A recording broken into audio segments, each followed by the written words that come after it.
Kāre e kore kei te tino hari koa te ahumahi Kirirawa me te kāwanatanga ki ngā whakahau I roto I te pūrongo hou mo te hātepe taunaha hinu e kia nei ko fracking. He mea tuhi te pūrongo nei e tētahi mātanga pūtai ao motuhake. Hei tāna kāre ona māharahara ki te fracking. Ko tā te hātepe fracking nei, he kōwiri rua ki ngā toka o roto I te tinana o Papatūānuku, kātahi ka wero taikaha I te waiku tere ki roto, kia hua mai ai te korohu. Hei tā te hunga whakahe ko te rū whenua me te waiinu paruparu ngā hua kino ka puta I tēnei hātepe. Nā reira e mea te ana ka uhia e tahi whakaritenga ua ki runga I te hātepe nei I tēnei whenua. Ko te hia o te hunga kai ngākau ki te taiao, kia whakatārewa hia tēnei hātepe kia mōhio pūrā no tātou katoa, hea ngā momohua ka puta. Heoi hei tā te mātanga pūtaiao o te kāwanatanga a tākuta Jan Wright, kāre he take o te whakatārewa I te kaupapa nei. Ko tāna ke e whakahauana kia whakatūria e tahi whakaritenga hou, engari ua tonu ki runga I te mahi Kirirawa ki tēnei whenua. Hei tā wainga nui o te tau e tū mai nei whakapuaki mai ai I te pūrongo whakamutunga mo tēnei o ngā take. Kāre te mātanga pūtaiao o te kāwanatanga a tākuta Jan Wright I āta whai I ngā tohu mo te tuhi I tana pūrongo.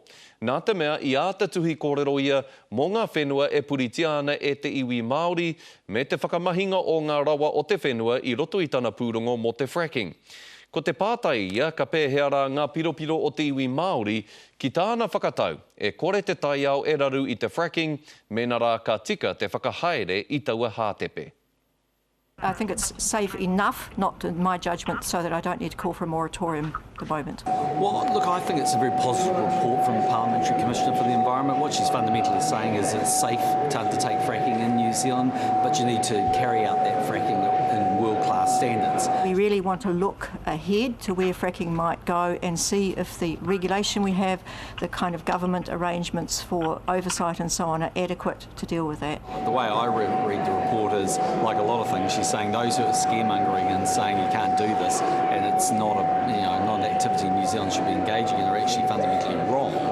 She does make the fair point though, just make sure you carry it out in the right way.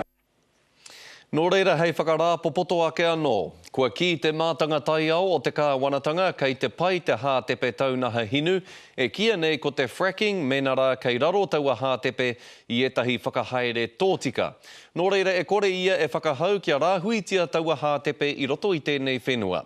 Kia whakawhiti atu tātou ki tērā o ngā māngai o te iwi Māori me te taiao anō hoki, a Willie te aho I te whakanui ātara. Tēnā rā koe Willie, pēhea o whakaro ki te pūrongo nei.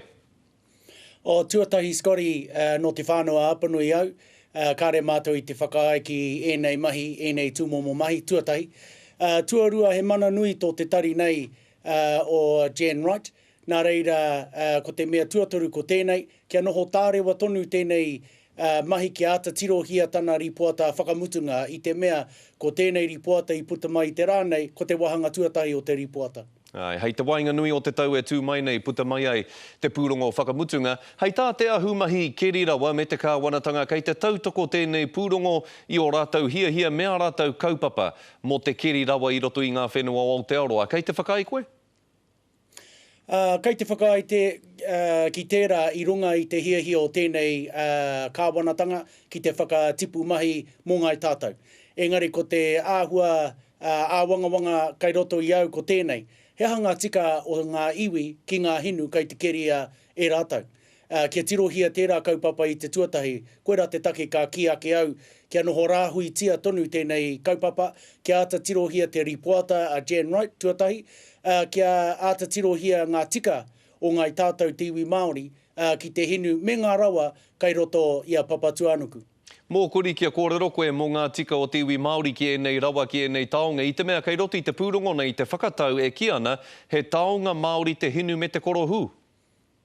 Mai rā no tērā, nā te kāwanatanga I riro mana mō tēnei kaupapa I raro I te ture Petroleum Act I te tau tore tekau mawhitu. Kāre te Māori I whakaai ki tērā, nā reira koe rā te take I tau patu ngia tēnei I roto I a taranaki I rohe, I roto I te ripoata I puta mai, I te taipūnara e mea ana, he mana nui tō te Māori ki roto i ngā rawa, kai roto i te moana, kai roto i a Papa Tuanuku. Willie, e whakahau ana nō te rōpū kākāriki, kia whakatārewa hia te fracking nei, nā te mea kāre tēnei pūrongo i te tino whakaū i te haumarutanga o te taiao, kei te whakai koe ki a rātau ki te rōpū kākāriki? Āhua whakai te mea, he mana nui tō te tūnga o Jan Wright, i te mea, i hari te mea e peka o te kāwanatanga, ko tōna kaupapa he tiro ki ngā kaupapa nui e pāna ki te taiao, kua puta mai tana ripoata. Ka re au i te ki he ana tana ripoata, ko au kei te ki, tēnei wahanga kua puta mai, tāria te puku o te ripoata kia puta mai, kia ata tirohia, kia atua pānui hia tēnei kaupapa. Hei tā te kāwanatanga, Willie, me rahi ake te mahi keri rawa ki tēnei whenua, kia piki ake ai te pūtea o te motu, te ōhanga o te motu, o tira kia whai mahi ai te marea o tēnei motu. O whakaaro ki tērā? Ai, kei te rapa hia e rātau ngā huarahi hei whakatipu ohanga, hei whakatipu i ngā mahi mō ngai tātou, ngā uri o te Māori o te Pākehā hoki. Engari, ko taku wanga me he mea, kei te tū enei momo āhuatanga i roto i taku kāpata kai, kore rawa au e whakai. Pai rawa tu te whakarongo ki o whakaaro, Willie, ngā mihi nui ki a koe. Kia ora rā, Scotty.